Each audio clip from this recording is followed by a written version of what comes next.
Hey everyone, मेरा नाम अभिषेक है और इंडिया के बॉर्डर्स में इंडिया की नेवी ने हमारी हिस्ट्री की सबसे बड़ी ड्रग बस्ट की है। आ, और उससे भी ज़्यादा एक तो ये डर की बात है, और उससे ज़्यादा डर की बात यह है कि वो ड्रग्स क्रिस्टल मेथ है। सुनने में आ रहा है कि $1 बिलियन प्लस का अमाउंट है, शायद 25 टन, पता नहीं कुछ इस तरीके से। $1 बिलियन प्लस वैल्यू है और 25 टन से ज़्यादा लाइक अमाउंट है। और डर की बात है, जैसा कि मैं कह रहा हूँ कि ये एक कोई ऐसी ड्रग नहीं है जैसे कोई नेचुरल ड्रग होती है, या जैसे फॉर एग्जांपल मैरिजुआना। उसको सुन के इतना इस तरीके का डर नहीं लगता जब आप सुनते हो क्रिस्टल मैथ जैसे किसी ड्रग के बारे में, क्योंकि ये एक सिंथेटिक ड्रग है। और इसके जो इफ़ेक्ट होते हैं एक इंसान पे, वो एक नेचुरल ड्रग इनफैक्ट कोकेन या हीरोइन से भी बहुत ज़्यादा बुरे होते हैं।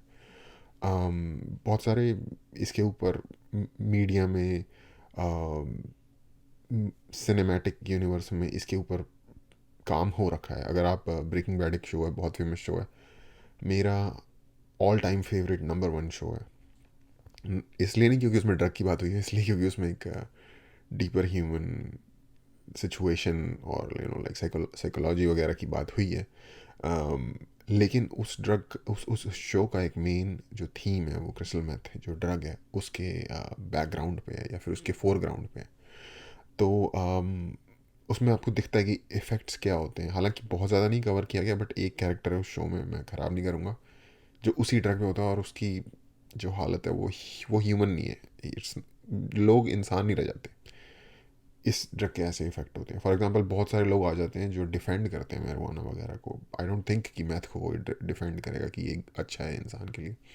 यूएस में जो अनकंट्रोलेबल होमलेस सिचुएशन है, उसमें सबसे बड़े जो दो फैक्टर हैं वो मेंटल हेल्थ और ड्रग इश्यूज हैं। और शायद ड्रग मेरे ख्याल से ज़्यादा बड़ी प्रॉब्लम है, क्योंकि छोटे मोटे मेंटल हेल्थ पे या डिप्रेशन पे जो लोग ड्रग लेना शुरू करते हैं, उसके मेंटल हेल्थ को वो बहुत बुरी तरीके से बिगाड़ देता है बहुत जल्दी। तो इसलिए ये बहुत ज़्यादा चिंता की बात है कि हमारी कंट्री में, जहाँ पे ये ड्रग इतने प्रेवलेंट नहीं है थे, जैसा कि हम सुनते आ रहे थे, वहाँ पे इतनी बड़ी अमाउंट में इसका पकड़े जाना। अब कहा जा रहा है कि ये कहाँ से आए होंगे। तो अम, जो उन्होंने पकड़ा है वो शिप पे एक पाकिस्तानी बंदा भी था। मोस्ट लाइकली वो शिप भी पाकिस्तानी ओरिजिन का ही है।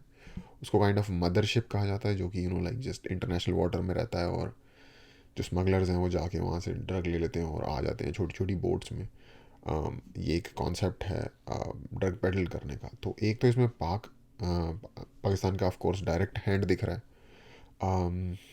आई डोंट नो कि वो दिमाग से सोच रहे हैं कि नहीं सोच रहे हैं, क्योंकि एक कहावत है कि जो गड्ढा खोदता है वो गिरता है उसमें खुद।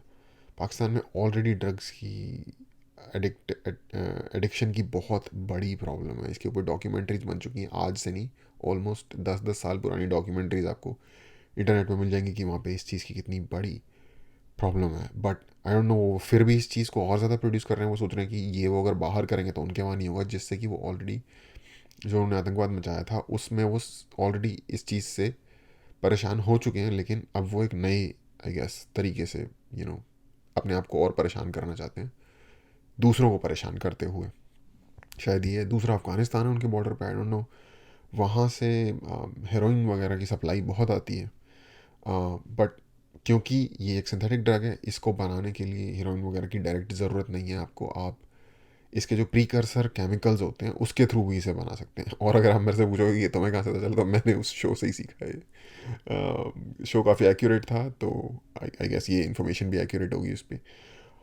और वो जो प्रिकर्सर केमिकल है वो बहुत बड़ी संख्या में चाइना बनाता है।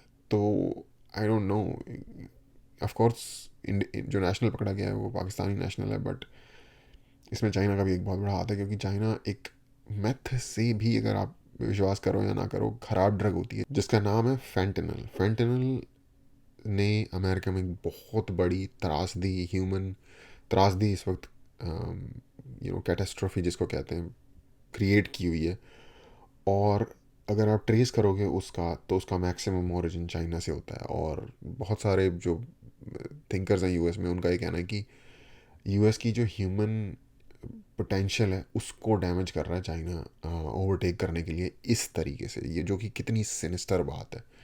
अपने आप में अगर सोच के देखो कि अगर चाइना ऐसा कर रहा है तो आई डोंट नो, लगता तो है कि कर रहा है क्योंकि अपनी कंट्री में तो वो बहुत बुरी तरीके से पनिश करते हैं। तो कैसे उनके वहाँ से इतना सारा हाई अमाउंट में पहले मैक्सिको जाता है, वहाँ से यूएस जाता है। तो ये एक सोचने वाली बात है, गवर्नमेंट के लिए एक बहुत ही ज़्यादा अलार्मिंग सिचुएशन होनी चाहिए, क्योंकि ये चीज़ मैनेस है सोसाइटी के लिए लिटरली। सोसाइटी को एक जॉम्बी सोसाइटी बनाने के लिए ये इनफ है, और इसमें बिल्कुल भी एग्जैजरेशन नहीं है। आप इंटरनेट पे वीडियोस अवेलेबल हैं, यूएस में सिटी है फिलाडेल्फिया या दूसरी सिटीज़ हैं, एलए वगैरह में भी दिख जाता है, जहाँ होमलेस पॉपुलेशन है बहुत ज़्यादा, वो ये ड्रग लेके वहाँ लोगों के क्या हालत हो रखे हैं आप देख सकते हो। और ये बहुत ही सिमिलर है मैथ को, अगर आप और ज़्यादा स्पाइक करना चाहते हो तो वो फेंटनल से हो जाता है, बट मैथ अपने आप में भी कतई जिसे कहते हैं घटिया चीज़ है।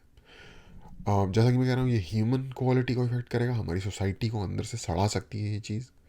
और जो ह्यूमन पोटेंशियल है वो इंडिया का एक्चुअली मेन रिसोर्स है। हमारी 60+ पॉपुलेशन 28 साल से कम एज की है, तो हमारी अगर देखा जाए तो सबसे इम्पोर्टेंट और सबसे बड़ी मात्रा में जो रिसोर्स है हमारे पास वो है ही ह्यूमन कैपिटल, और ये उसको ही डैमेज कर सकता है। और फिर रह भी क्या जाता है अगर किसी कंट्री में लाइक आपकी यंग जनरेशन ऐसे बर्बाद हो जाए। और यंग जनरेशन वो है जो इसके लिए सबसे ज़्यादा वल्नरेबल है, क्योंकि उनको ज़िंदगी में लाइक अपने आप को हिप दिखाना होता है, उनको नई नई चीज़ों को लाइक ट्राई करने की एक चुल होती है। जो बड़े लोग होते हैं वो फिर भी थोड़ा सा बैलेंस होते हैं अगर मिड लाइफ क्राइसिस ना आ जाए तो इसके बारे में हमारे लेवल पे हम क्या कर सकते हैं, अवेयरनेस फैला सकते हैं। और यही रीज़न है कि मतलब जैसे ही मैंने इसे देखा मुझे लगा कि इसके बारे में बात करनी चाहिए, और मैंने बात की। और आप भी, अगर आप एक अवेयर नागरिक हैं, आप इसकी प्रॉब्लम्स को समझते हैं, तो इसके बारे में सीखें और अपने दोस्तों, स्पेशली यंग जो लोग हैं, उनके साथ इसके बारे में शेयर करें कि कितनी बुरी चीज़ हो सकती है। एक, क्योंकि सप्लाई रोकना ना इसके लिए यूएस के लिए भी पॉसिबल नहीं हो पाया है। तो हमें इसकी डिमांड पे अटैक करना होगा बेसिकली, अगर हमें अपनी कंट्री में। और अभी तो हमारे पास टाइम है, क्योंकि ये एक नई चीज़ है यहाँ पे। लाइक पंजाब वगैरह में हम सुनते हैं कि ड्रग की प्रॉब्लम है, बट जनरली इंडिया में ड्रग इशू इतने ज़्यादा हाई लेवल पे प्रेवलेंट नहीं है। तो ये हमारे पास अभी टाइम है, हम इसे कर सकते हैं अवेयरनेस के थ्रू, डिमांड पे अटैक करके।